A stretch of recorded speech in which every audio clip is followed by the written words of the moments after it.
Welcome back. So today we're going to talk about how to prepare your set for your upcoming gig.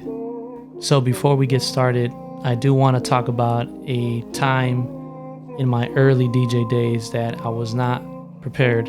And it's a pretty funny story because I got hired to do an event. I think it was a birthday or something. And the person on the phone told me, hey, we want some cumbias, At that time, I think I was doing CDs. I might have been working with CDJs or something. And I remember that I said, okay, I got you. I think I might have bought a few cumbia CDs or whatnot. And now in my years, I know that cumbias are a vast genre. It's not just one genre. It's different kinds of sub-genres in cumbia. So I came in there, all confident. I got this. And this might have been, I don't know, a year or two into my DJ career. So I had a few CDs and I started playing. Everything was good. I was playing some music. People were dancing. Everything was fine. Then people start coming to me requesting other kind of music. They were saying, we want cumbias más moviditas, a little more, with rhythm. And I kept thinking to myself, I am playing exactly what you want. Those are cumbias. They have rhythm. But what I came to realize is that they wanted the banda version of cumbias. So, like I said before, there's many versions of cumbia genre. So there's banda that has the cumbia rhythms in it. Therefore, the way that I used to refer to them are cumbia banda. So it's basically that cumbia rhythm with banda. It has more of a dance kind of rhythm, more tropical instruments in there. So the night was going on. I was losing my mind because I kept playing what I thought they meant cumbias. It was not at all what they wanted. So that whole night I was just playing my stuff. I was like, they kept coming back. They're like, man, that's not what we want to hear. That's not the real cumbias. I'm just like, man, I just didn't know what to say. I was literally like shaking of just fear or of just embarrassment that I didn't even know what I was doing. I actually pick up the phone and I call a friend of mine, and luckily he was able to bring me I think 2 CDs. Shout out Betito. He came to save my ass because I played those 2 CDs the whole night, even though I replayed those damn songs like at least 10 times each. They were tired of them, but they still danced. And even though the person that was paying me wasn't that happy, I understood that day that there's a lot more to genres and different types of categories that you need to research and do your homework on before you go on to do your event, because what you think is one thing is different for the client. So you have to be clear. So anyways, let's get started. I do have 5 ways of preparing yourself for your next gig. Let's do it. All right, so the first one is ask your clients what kind of music they want played.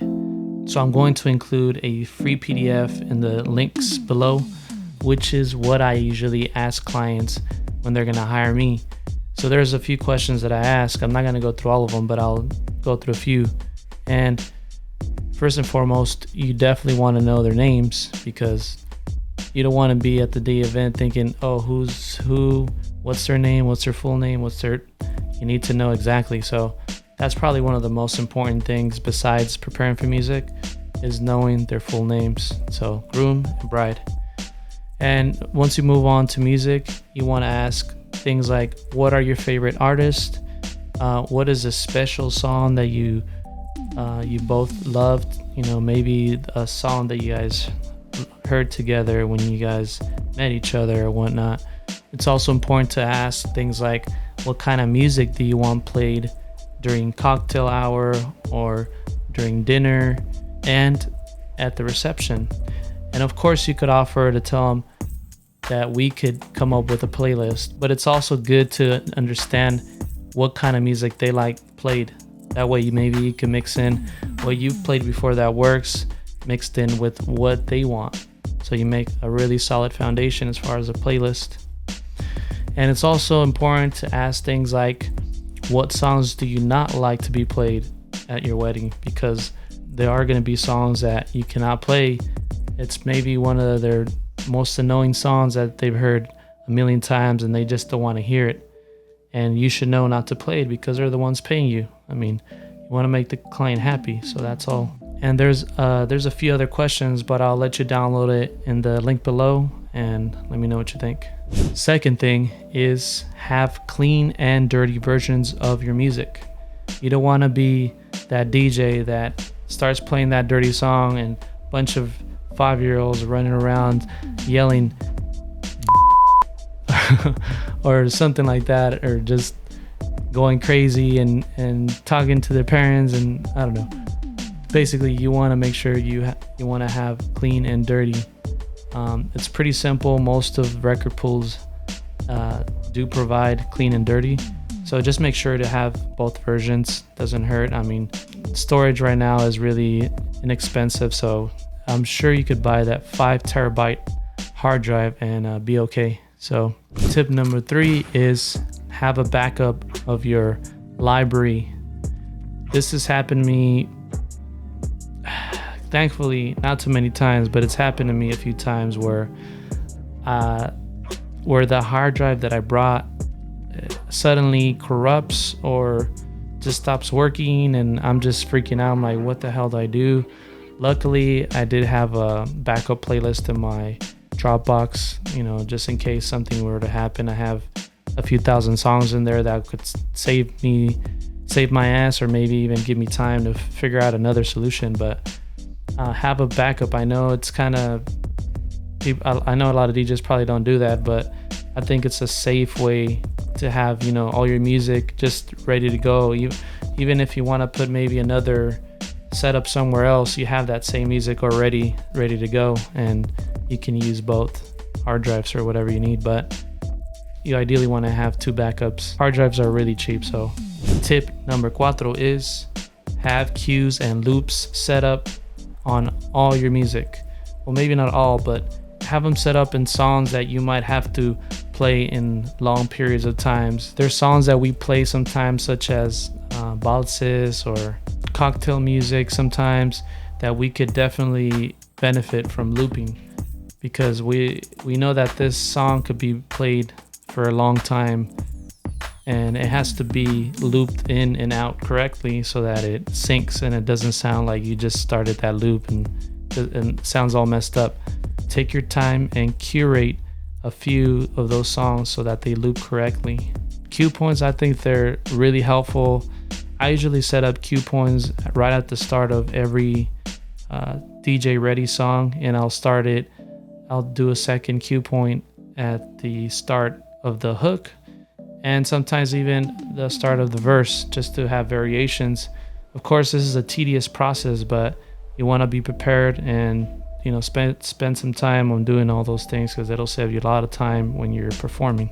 The last tip is more of a be ready at the gig kind of situation, but I think it's also kind of knowing to prepare for it, is to have a solution to if you don't have the song on the day of. So what I mean is to probably have some kind of hotspot solution. So what I do is I just pull this thing out and put on hotspot and I'm good to go. There could be a few things that could stop that, such as maybe the place you're at doesn't get the reception. This is why I also ask my clients for a Wi-Fi network and password before the event, so I can have 2 ways of connecting to the internet in case I need to download a song. And of course, you want to download songs with the best quality possible and from the record pool that you're subscribed to. But not to say that I haven't used YouTube. Even though the quality sucks, it's pretty good to have as a backup. Just rip the song from YouTube and throw it in there and you're good. Just make sure to remember to actually put that song in your library next time you start updating your music, so you're not playing that YouTube nasty 192 kilohertz song and it's just horrible. So that's about it. Thank you guys for watching this video. I hope it was useful. If you think this was useful to you, share it to one of your DJ homies, like it, and don't forget to subscribe. So thank you for watching y para la próxima. Ciao.